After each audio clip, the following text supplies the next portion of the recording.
Hello दोस्तों, स्वागत करता हूँ आपके अपने यूट्यूब चैनल स्टूडेंट लाइफ में। दोस्तों, आज हम परीक्षा तिथि 9/6/2019 से 9/6/2019 के 1 से लेकर के 50 तक के सभी प्रश्नों को देखने वाले हैं, ठीक है ना। और इसके दूसरे पार्ट में 50 से लेकर के 100 तक के सभी प्रश्नों को देखेंगे। चलिए वीडियो को शुरू करते हैं। आज का पहला क्वेश्चन कह रहा है कि जोस्कर हिमालय निम्नलिखित में से किस श्रेणी के अंतर्गत आता है। तो याद रखिएगा, ट्रांस हिमालय किसके अंतर्गत आता है।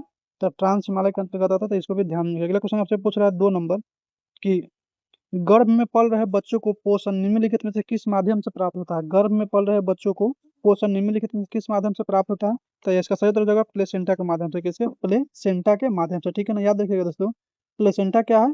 तो प्लेसेंटा दोस्तों जिसे प्लेसेंटा क्या है, तो जिसे हम भ्रूण की पोषण थैली भी कहते हैं, ठीक है।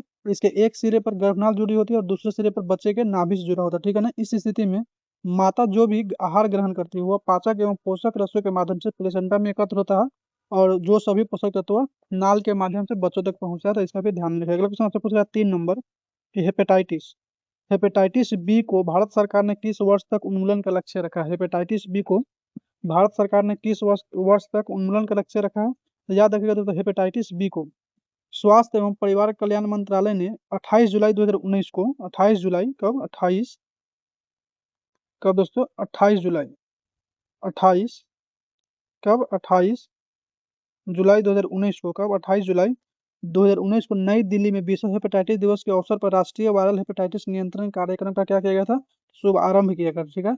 यह भारत में हेपेटाइटिस के रोकथाम और नियंत्रण के लिए एक क्या थी, तो पहल थी, ठीक है ना, जिसका उद्देश्य क्या था। तो 2030 तक क्या, तो 2030 तक भारत में पूरी तरह से हेपेटाइटिस को क्या कर देना है, तो उन्मूलन करने का लक्ष्य रखा गया था। अगला क्वेश्चन आपसे पूछ रहा है 4 नंबर कह रहा है कि अंगरिया शिप सर्वप्रथम किन 2 शहरों के बीच में चली थी। तो अंगरिया शिप के बारे में याद रखिएगा दोस्तों, ये भारत की पहली की थी तो लग्जरी क्रूज जहाज थी, ठीक है। और ये सबसे पहले किसके बीच में चली थी, तो गोवा से मुंबई के बीच में। तो सही उत्तर क्या जाएगा, ऑप्शन संख्या सी। अगला क्वेश्चन कह रहा है आपसे 5 नंबर कि पूर्ण स्वराज का लक्ष्य कांग्रेस के किस अधिवेशन में पारित किया गया। तो पूर्ण स्वराज का लक्ष्य कांग्रेस के लाहौर अधिवेशन 1929 में क्या 1929 में पारित किया था, जिसके अध्यक्ष किसको बनाया गया था दोस्तों, तो पंडित नेहरू को बनाया गया था। किसको, तो पंडित नेहरू को। तो इसको भी ध्यान रखिए। अगला क्वेश्चन आपसे पूछा है 6 नंबर। अगला क्वेश्चन क्या कर रहा है आपका 6 नंबर कि IBSAMR युद्ध अभ्यास का संबंध निम्नलिखित में से किस राज्य से है।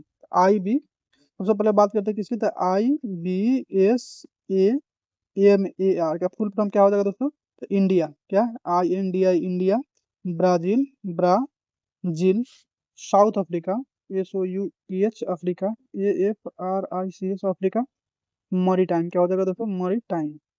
इसका फुल फॉर्म क्या हो जाएगा दोस्तों, India Brazil south Africa maritime, ठीक है ना। क्या है दोस्तों, मरीटाइम, ठीक है। यह भारत ब्राजील दक्षिण अफ्रीका की नौसेनाओं के बीच में क्या था, तो एक अभ्यास, यह क्या होता था, युद्ध अभ्यास श्रृंखला थी, ठीक है, युद्ध अभ्यास श्रृंखला थी। तो इसका जो देश सदस्य देश नहीं हुआ कौन सा होगा, तो म्यांमार इसका सदस्य देश नहीं होगा। सही तरीके से ऑप्शन संख्या डी। अगला क्वेश्चन 7 नंबर का रहा है कि निम्नलिखित में से कौन ईंधन बायो ईंधन का उदाहरण नहीं है। कौन ईंधन बायो ईंधन का उदाहरण नहीं है। तो याद रखिए दोस्तों, ऐसा ईंधन जो जैविक पदार्थों से प्राप्त होता है उसको क्या कहते हैं, बायो ईंधन। तो बायो ईंधन का उदाहरण क्या हो जाएगा दोस्तों, कोयला हो जाएगा आपका, पेट्रोल भी हो जाएगा, मीथेन भी हो जाएगा, लेकिन जो नहीं होगा क्या हो जाएगा, नाभिकीय ऊर्जा। ऑप्शन संख्या क्या हो जाएगा इसका सी। चलिए अब अगले क्वेश्चन की तरफ बढ़ते हैं। अगला क्वेश्चन आपसे कर रहा है 8 नंबर कि हॉलोक द्वीप का नाम परिवर्तन करके क्या रखा गया। हॉलोक द्वीप का नाम परिवर्तन करके क्या रखा गया है। तो याद रखिएगा इसका सही उत्तर हो जाएगा स्वराज द्वीप रखा गया है। क्या रखा गया है, स्वराज द्वीप रखा गया। याद रखिएगा 2018 में केंद्र सरकार ने अंडमान और निकोबार द्वीप समूह के 3 लोकप्रिय द्वीपों का नाम बदला था, ठीक है ना। 3 लोकप्रिय द्वीपों का नाम बदला था, जिसमें से पहला था दोस्तों आपका कौन सा, तो हेवेनलॉक द्वीप। कौन सा था, हेवेनलॉक द्वीप, जिसका नाम रखा गया था क्या था, स्वराज द्वीप, ठीक है ना। और दूसरा कौन था दोस्तों, तो आपका दूसरा था नील द्वीप, जिसका नाम रखा गया था नील द्वीप। क्या था दोस्तों, नील द्वीप, जिसका नाम परिवर्तित करके क्या रखा गया था, तो शहीद द्वीप, ठीक है ना। और तीसरा कौन सा दोस्तों, तो रॉस द्वीप का था। कौन सा दोस्तों, रॉस द्वीप, जिसका नाम परिवर्तन करके रखा गया था नेताजी सुभाष चंद्र बोस द्वीप, ठीक है। तो इसको भी ध्यान में रखिएगा। अगला क्वेश्चन आपसे पूछ रहा है 9 नंबर कि निम्नलिखित में से कौन सा सही मिलान है। दोस्तों कौन सा सही मिलान है, एक तरफ आपको महाजनपद दे रखा है और दूसरी तरफ उसकी राजधानी दे रखा है। देखिए महाजनपद और उसकी राजधानी को आपको क्या करना, मिलान करना। याद रखिए दोस्तों, याद रखिएगा दोस्तों, बौद्ध ग्रंथ के अंगुत्तर निकाय में किसके, बौद्ध ग्रंथ के बौद्ध ग्रंथ किसके, बौद्ध ग्रंथ के अंगुत्तर निकाय, अंगुत्तर निकाय और जैन धर्म के किसका, जैन धर्म के जैन धर्म के भगवती सूत्र में, किसमें, भगवती सूत्र में, भगवती सूत्र में कितने, तो 16 महाजनपदों का उल्लेख है। कितने महाजनपद का, 16 महाजनपदों का, महाजनपदों पदों का क्या किया गया था, उल्लेख मिलता है। क्या मिलता है हमको, तो उल्लेख मिलता है दोस्तों, उल्लेख मिलता है, ठीक है। तो इसको भी ध्यान में रखिएगा। और यहाँ पूछा गया दोस्तों, यहाँ पे महाजनपद है और उसकी राजधानी है, तो अंग की राजधानी कहाँ थी दोस्तों, तो अंग की राजधानी याद रखिएगा चंपा थी। कहाँ थी, चंपा। काशी की कहाँ हो जाएगा दोस्तों, तो काशी की वाराणसी हो जाएगा, क्या है, वाराणसी, ठीक है ना। कोसल की राजधानी कहाँ हो जाएगी, तो कोसल का आपका हो जाएगा श्रावस्ती, और वत्स की राजधानी हो जाएगी कहाँ, कौशाम्बी, ठीक है, कौशाम्बी। तो जो इसका सही उत्तर क्या हो जाएगा, ए का, ए बी सी और डी। ए का क्या हो जाएगा आपका, ए का क्या हो जाएगा, अंग की राजधानी चंपा है, तो ए का हो जाएगा आपका 3, ठीक है। ए का क्या हो जाएगा 3, ए का हो जाएगा 3। काशी की राजधानी है बनारस, तो बी का हो जाएगा 1। कौशल का हो जाएगा श्रावस्ती, तो सी का हो जाएगा आपका 4। और वत्स का हो जाएगा वत्स का हो जाएगा, वत्स का क्या हो जाएगा, कौशाम्बी, तो सी का हो जाएगा आपका 2। तो कितना होगा, 31 42। कितना हो गया, 31 42। 31 42 कौन सा ऑप्शन में है, तो 31 42 ऑप्शन संख्या बी में, तो सही उत्तर क्या हो जाएगा, ऑप्शन संख्या बी। अगला क्वेश्चन आपसे कर रहा है 10 नंबर। अगला क्वेश्चन क्या कर रहा है आपसे, क्वेश्चन कर रहा है 10 नंबर की निम्नलिखित में से, यानी निम्न में से कौन सा मिलान सही है। निम्नलिखित में से कौन सा मिलान सही है, याद रखिएगा दोस्तों, वेदांग हिंदू धर्म का क्या है, तो एक ग्रंथ है। वेदांग क्या है, तो हिंदू धर्म का क्या है, एक ग्रंथ है। तो वैदिक अध्ययन के लिए 6 विधाओं की शाखाओं का जन्म हुआ, जिसे हम वेदांग कहते हैं। वेदांग के कौन कौन से, 6 वेदांग कौन कौन से हैं, तो पहला कौन है दोस्तों, पहला आपका हो जाएगा शिक्षा। क्या हो जाएगा, पहला आपका शिक्षा। दूसरा कौन सा हो जाएगा दोस्तों, दूसरा आपका हो जाएगा कल्प, शिक्षा, कल्प। तीसरा कौन है दोस्तों, तो व्याकरण, क्या है, व्याकरण। तीसरा कौन है, व्याकरण। चौथा कौन सा है, चौथा आपका निरुक्त है। कौन सा है, निरुक्त। चौथा कौन सा है दोस्तों, तो निरुक्त है। कौन सा, निरुक्त, निरुक्त। पांचवा कौन है, पांचवा याद रखिएगा दोस्तों, ज्योतिष हो जाएगा। क्या हो जाएगा, ज्योतिष। पांचवा कौन सा हो जाएगा, ज्योतिष। और छठा कौन सा हो जाएगा, छठा हो जाएगा छंद हो जाएगा। छठा कौन होगा, छंद हो जाएगा, ठीक है ना, छंद, ठीक है ना। शिक्षा में क्या, किस चीज का उच्चारण मिलता है दोस्तों, हमको याद रखिए, तो वेद मंत्रों का उच्चारण का वर्णन मिलता है। किसका, वेद मंत्र का, किसका, तो वेद मंत्र का उच्चारण मिलता है। कल्प में क्या मिलता है दोस्तों, तो यज्ञ संबंधित नियम मिलता है। क्या मिलता है, यज्ञ, यज्ञ से क्या दोस्तों, यज्ञ संबंधित नियम मिलता है। क्या मिलता है, यज्ञ संबंधी नियम किसमें मिलता है, कल्प में मिलता है। व्याकरण में क्या मिलता है दोस्तों, तो स्वर, बोध, स्वर होता है दोस्तों प्रत्यय, शब्द का बोध होना। क्या होता है दोस्तों, तो याद रखिए इसमें शब्द का बोध होता है। क्या दोस्तों, शब्द का बोध होना, शब्द का बोध होना, ठीक है ना। निरुक्त में क्या है दोस्तों, निरुक्त में शब्दों का अर्थ दिया है। क्या है, शब्दों का, निरुक्त में क्या है दोस्तों, शब्दों का अर्थ है। ज्योतिष में क्या है, तो काल का ज्ञान है। क्या दोस्तों, काल का ज्ञान। ज्योतिष में क्या है, काल का ज्ञान। और छह में क्या है, छंद। छंद में क्या है दोस्तों, वैदिक मंत्रों का पाठ है। क्या दोस्तों, वैदिक मंत्रों का, मंत्रों का क्या हो जाएगा, पाठ है, मंत्रों का, वैदिक मंत्रों का पाठ। इसी को दोस्तों मिलान करना है। तो आपको कल्प में क्या मिलता है दोस्तों, कल्प में हमको यज्ञ का वर्णन मिलता है। छंद में क्या है दोस्तों, छंद में शब्दों की उत्पत्ति है। निरुक्त में क्या है, मंत्र हो जाएगा। शिक्षा क्या हो जाएगा दोस्तों, शिक्षा हो जाएगा उच्चारण। तो सही उत्तर क्या हो जाएगा, ऑप्शन में क्या हो जाएगा, ये। तो इसको भी ध्यान दें। अगला क्वेश्चन आपसे पूछ रहा हूँ। अगला क्वेश्चन कह रहा है 11 नंबर के, पौधों में निम्नलिखित में से कौन सा हार्मोन वृद्धि हार्मोन नहीं है, तो कौन सा हो जाएगा दोस्तों, एब्सेसिक अम्ल हो जाएगा। क्या हो जाएगा दोस्तों, एब्सेसिक अम्ल क्या हो जाएगा दोस्तों, पौधों में वृद्धि हार्मोन नहीं है। अगला क्वेश्चन कह रहा है 12 नंबर की, 73वां संविधान संशोधन कहाँ लागू नहीं होता है, ठीक है। तो 73वां संविधान संशोधन अधिनियम 1993 के द्वारा क्या जोड़ा गया था, तो पंचायती राज को संवैधानिक दर्जा दिया गया था, ठीक है ना। और 73वां संविधान संशोधन कहाँ नहीं लागू होता है, तो आपका जम्मू कश्मीर में नहीं होता है। कहाँ नहीं होता है, जम्मू कश्मीर में नहीं होता है, ठीक है। जम्मू कश्मीर में नहीं होता, आपका मेघालय में भी नहीं होता है। कहाँ, मेघालय में भी नहीं होता है आपका। और उसके बाद आपका मिजोरम में भी नहीं होता है, मेघालय में नहीं होता है, मिजोरम में नहीं होता है, नागालैंड में नहीं होता है आपका। कहाँ दोस्तों, तो नागालैंड में भी नहीं होता है, ठीक है ना। यहाँ कहाँ, जम्मू कश्मीर में नहीं होता है, मेघालय में नहीं होता, नागालैंड में नहीं होता है, और आपका मणिपुर में नहीं होता। तो सही उत्तर क्या देगा, ऑप्शन संख्या, इसका सही उत्तर क्या देगा, ऑप्शन संख्या 1 2 3 और 4। तो सही उत्तर होता है इनमें सभी होना चाहिए दोस्तों। इनमें से सभी होना चाहिए था, इनमें से सभी। तो इसका सही उत्तर क्या हो जाएगा, इनमें से सभी, ठीक है। अगले क्वेश्चन की तरफ बढ़ते हैं। अगला क्वेश्चन आपसे कहा 13 नंबर कि सीबडी का पूरा नाम क्या है। सीबडी का, SIBD, सीबडी का पूरा नाम क्या है दोस्तों, तो याद रखिएगा small industries development bank of India. क्या हो जाएगा, small industries development bank of India. सही उत्तर क्या देगा, ऑप्शन संख्या ए। अगला क्वेश्चन बढ़ते हैं 14 नंबर। 14 नंबर का है कि दाची-गामा राष्ट्रीय उद्यान में किस जानवर का संरक्षण किया जाता है। 14 नंबर क्या करें कि दाची-गामा राष्ट्रीय उद्यान में किस जानवर का संरक्षण किया जाता है। याद रखें, कश्मीरी कश्मीरी हिरन का। कैसे किया जाता है, कश्मीरी हिरन का। दाची-गामा वन्यजीव अभयारण्य कहाँ है दोस्तों, तो ये आपका है जम्मू कश्मीर में। कहाँ है, जम्मू कश्मीर में। कहाँ दोस्तों, जम्मू कश्मीर में। और इसकी स्थापना कब हुई थी, इसकी स्थापना स्थापना कब हुई थी, तो याद रखिएगा 1981 में हुई थी, ठीक है। तो इसको भी ध्यान में रखिएगा। अगला क्वेश्चन आपसे पूछ रहा है 15 नंबर कि 2018 का IPL जीतने वाला टीम कौन है। 2018 का IPL जीतने वाला टीम होगा चेन्नई सुपर किंग। कौन है, CSK, चेन्नई सुपर किंग। अगला क्वेश्चन पूछ रहा है 16 नंबर कि राज्यसभा में वर्तमान में कितने सदस्य हैं। 16 नंबर क्या कह रहा है कि राज्यसभा में वर्तमान में कितने सदस्य हैं। तो सबसे पहले बात करते हैं राज्यसभा की, किसकी, तो राज्यसभा क्या होता है, तो संसद के सबसे उच्च सदन होता है। राज्यसभा क्या है, तो संसद का क्या है दोस्तों, उच्च सदन। क्या है, उच्च सदन। क्या है, उच्च सदन को क्या कहते हैं, राज्यसभा कहते हैं। ठीक है, राज्यसभा की संरचना का जो हमको वर्णन कहाँ मिलता है, तो भारतीय संविधान के आर्टिकल कितना में मिलता है, 80 में। आर्टिकल कितना, अनुच्छेद कितना में मिलता है, 80 के तहत किया गया है। ठीक है ना। इसके अनुसार राज्यसभा में अधिकतम सदस्य कितने हो सकते हैं, तो 250 हो सकते हैं। कितने हो सकते हैं, 250 हो सकते हैं। ठीक है ना। और वर्तमान में कितने हैं, तो 200 और 245 है। वर्तमान में कितने हैं, 245। अभी भी 250 में दोस्तों दो भाग होता है। 238 सदस्य कहाँ से लिए जाते हैं, तो राज्य और केंद्र शासित प्रदेश से। और 12 सदस्यों को राष्ट्रपति द्वारा क्या किया जाता है, मनोनीत किया जाता है। ठीक है। अगला क्वेश्चन आपसे पूछा 17 नंबर, 2018 में कौन सा मिस वर्ल्ड चुनी गई है। 2018 में कौन मिस वर्ल्ड चुनी गई, तो याद रखिएगा वनीसा पोन्स डी लियोन। वो कौन हो जाएगा, वनीसा पोन्स डी लियोन ने कौन से 2018 का मिस वर्ल्ड चुनी गई थी। अगले क्वेश्चन कर रहा है आपसे 18 नंबर, कि इंदिरा गांधी शांति पुरस्कार 2018 किसे दिया गया है। इंदिरा गांधी शांति पुरस्कार 2018 किसे दिया गया, तो सीएससी को दिया गया। किसको, सीएससी के, centre for science and environment को, centre for science and environment को दिया गया है 2018 का शांति पुरस्कार। ठीक है। अगला क्वेश्चन आपसे पूछा है 19 नंबर।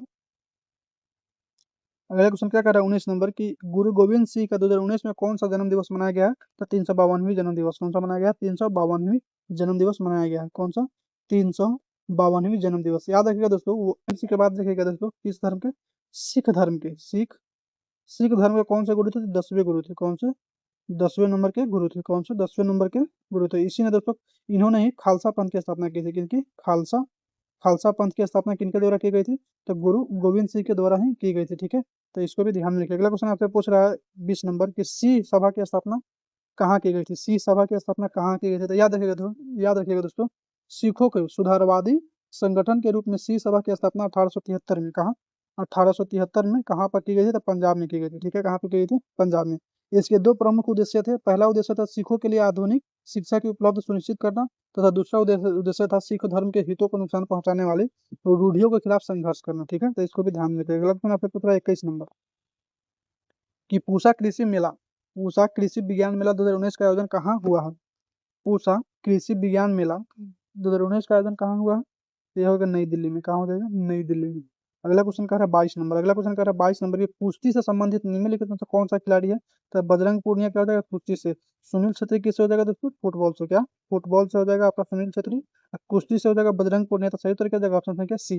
अगला क्वेश्चन की तरफ बढ़ते हैं। अगला क्वेश्चन आपसे पूछा 23 नंबर कि तजाकिस्तान की राजधानी कहाँ है। तजाकिस्तान की राजधानी कहाँ हो जाएगी, तो 23 का जो सही उत्तर हो जाएगा आपका, तजाकिस्तान की राजधानी वो आपका हो जाएगा कहाँ, दुशांबे। क्या हो जाएगा दोस्तों, दुशांबे। क्या हो जाएगा, दुशांबे। अब बिस्केक किसकी राजधानी है दोस्तों, तो बिस्केक किसी, तो किर्गिस्तान की राजधानी है। किसकी, तो किर्गिस्तान की। किसकी, किर्गिस्तान की राजधानी क्या है दोस्तों, बिस्केक है।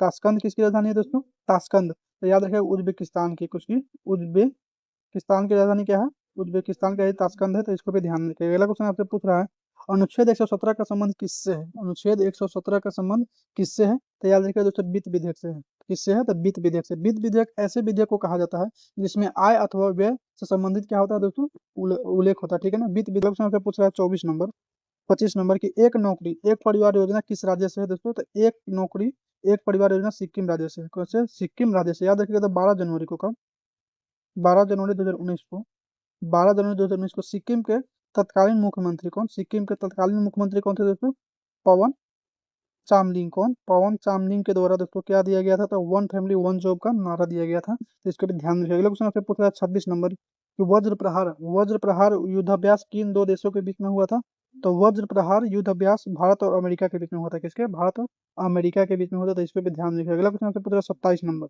वर्धमान महावीर का जन्म कहाँ हुआ था, कब हुआ था। वर्धमान महावीर का जन्म कब हुआ था दोस्तों, तो याद रखिएगा 540 ईसा पूर्व में। कहाँ हुआ था, 540 ईसा पूर्व में। कहाँ हुआ था, तो वैशाली के निकट कुंडग्राम में हुआ था। कहाँ हुआ था दोस्तों, 540 ईसा पूर्व में वैशाली के निकट, वैशाली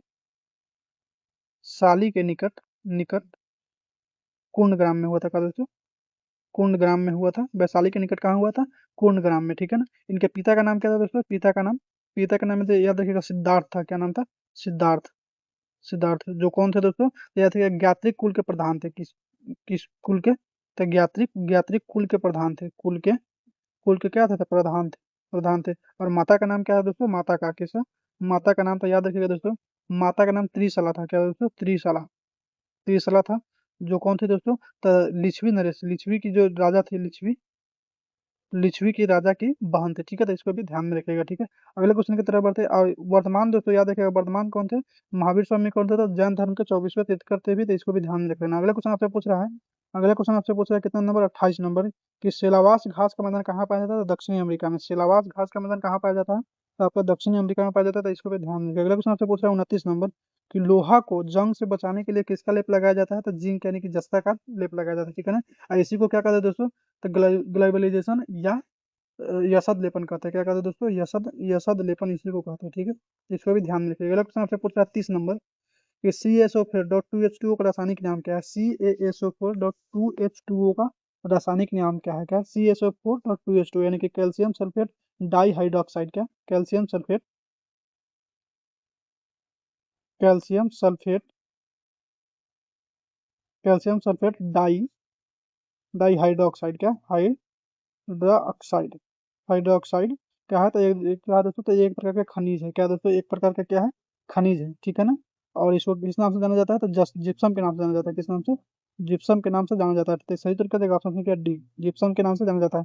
और इसका उपयोग की बात करो दोस्तों, किसका, इसका उपयोग की, उपयोग कहाँ दोस्तों, तो उर्वरक के रूप में किया जाता है, किसके रूप में, उर्वरक के रूप में इसका उपयोग किया जाता है, इसको भी ध्यान में रखिएगा। अगला क्वेश्चन आपसे पूछ रहा है 31 नंबर, कि वास्को डी गामा भारत कब आया था, तो याद रखिएगा 17 मई को, कब आया था, 17 मई 1498 को समुद्री मार्ग से भारत की खोज की थी।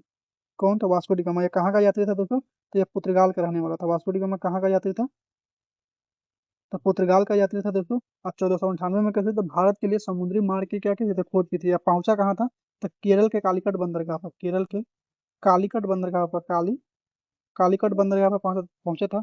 जहाँ के राजा कौन थे, तो जमोरियन थे, कौन थे, जमोरियन, जमोरियन ने इसका क्या किया था, स्वागत भी किया था, तो इसको भी ध्यान में रखना। अगला क्वेश्चन आपसे पूरा 32 नंबर के, सुल्तान अजलान शाह कब किस खेल से संबंधित है, तो हॉकी से हो जाएगा, क्या हो जाएगा, हॉकी से। सुल्तान अजलान शाह कब किस खेल से संबंधित है, तो हॉकी से हो जाएगा। 33 नंबर क्वेश्चन कह रहा है आपसे, 33 नंबर, कि कैमूर वन्यजीव अभयारण्य कहाँ है, तो कैमूर वन्यजीव अभयारण्य कहाँ है, आपका बिहार में है। कैमूर वन्यजीव अभयारण्य कहाँ है, तो याद रखिएगा दोस्तों, कैमूर वन्यजीव अभयारण्य कहाँ है, आपका बिहार में, ठीक है ना। तो इसका क्षेत्रफल कितना है दोस्तों, कैमूर वन्यजीव अभयारण्य का क्षेत्रफल कितना है, तो 1342 वर्ग किलोमीटर स्क्वायर है, ठीक है। तो इसको भी ध्यान रखिएगा। अगला क्वेश्चन आपसे पूछ रहा है, कि कर्क रेखा निम्नलिखित में से किस राज्य से नहीं गुजरती है, कर्क रेखा निम्नलिखित में से किस राज्य से नहीं गुजरती है।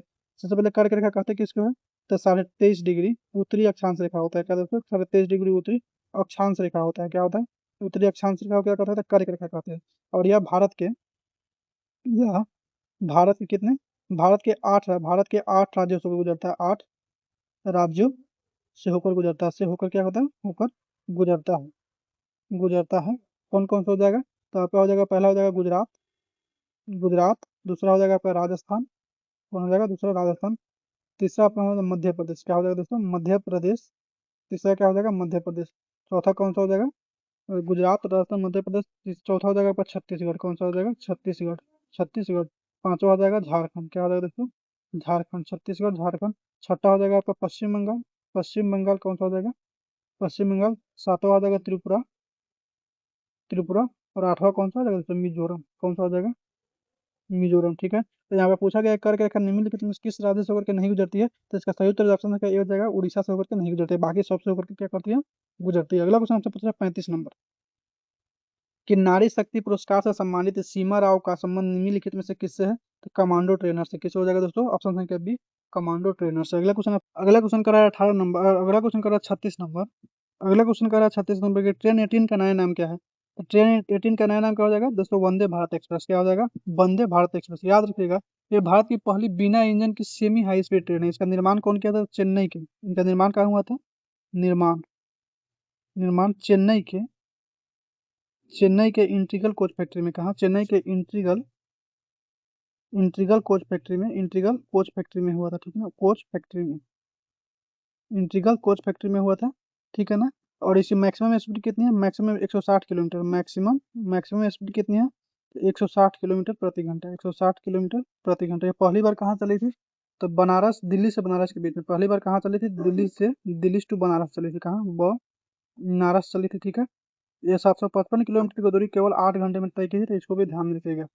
अगला क्वेश्चन आपसे पूछ रहा है 37 नंबर, अगला क्वेश्चन क्या कर रहा है, 37 नंबर की, एशियाई खेल 2018 कहाँ हुआ है, एशियाई खेल 2018 कहाँ हुआ है, तो ये आपका इंडोनेशिया में हुआ, कहाँ हुआ, इंडोनेशिया में। तो सही उत्तर क्या जगह ऑप्शन क्या, ये अगला कह रहा है 38 नंबर, अगला क्या कह रहा है 38 नंबर की, कौन खाद्य श्रृंखला का निर्माण करता है? कौन खाद्य श्रृंखला का निर्माण करता है?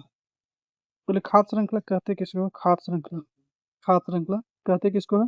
तो किसी भी पारिस्थितिकी तंत्र में, किसी भी पारिस्थितिकी तंत्र में, क्या पारिस्थितिकी तंत्र में, पारिस्थितिकी तंत्र में, स्थितिकी पारिस्थितिकी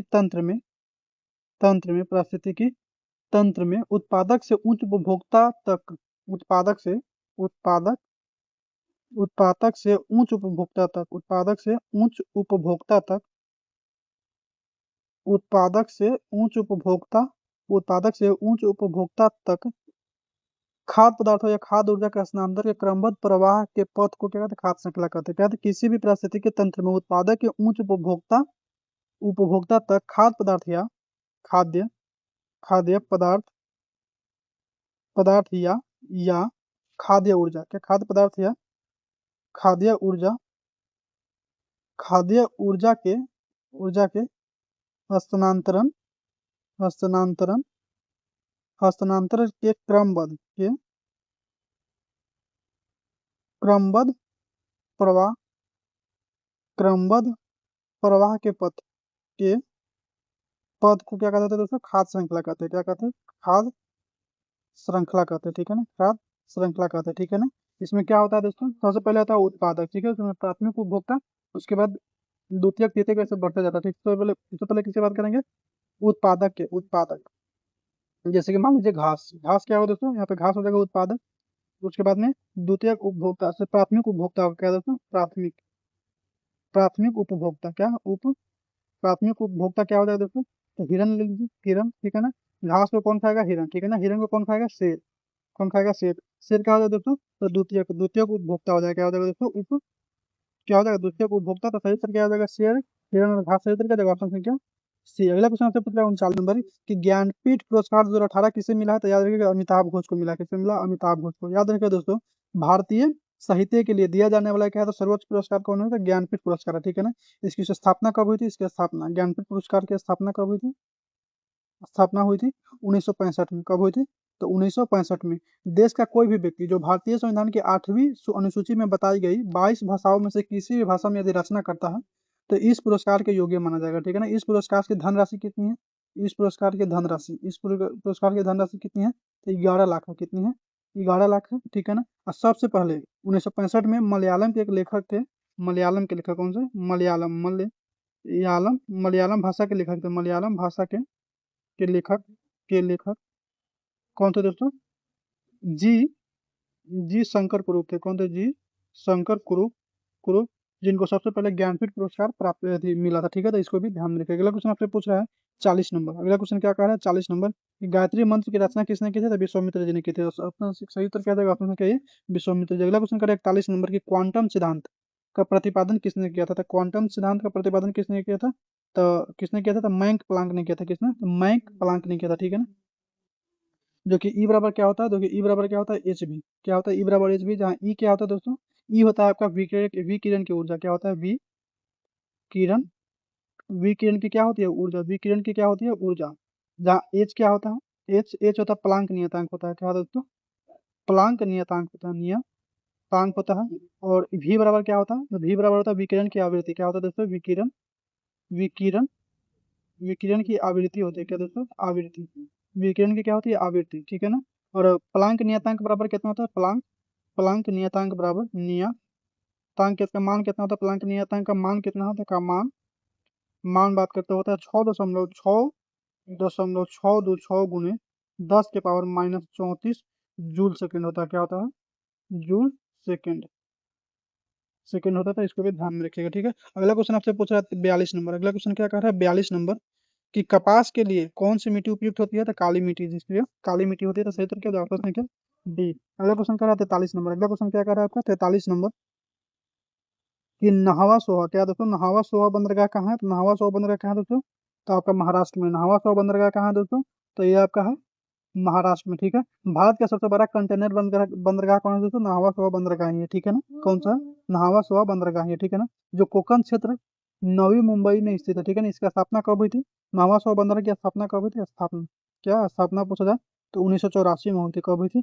1984 में, ठीक है ना। यह बंदरगाह महाराष्ट्र, मध्य प्रदेश, गुजरात, कर्नाटक, भारत के अधिकांश क्षेत्रों में आने वाले या जाने वाले व्यापारिक यातायातों को क्या करता है? तो नियंत्रण करता है। तो इसको भी ध्यान में। अगला क्वेश्चन करा 44 नंबर की, इरना सोलबर्ग कहाँ के प्रधानमंत्री थे? इरना सोलबर्ग कहाँ के? तो नॉर्वे के प्रधानमंत्री थे। कहाँ के थे? नॉर्वे के प्रधानमंत्री। तो सही तरीका देगा ऑप्शन है क्या?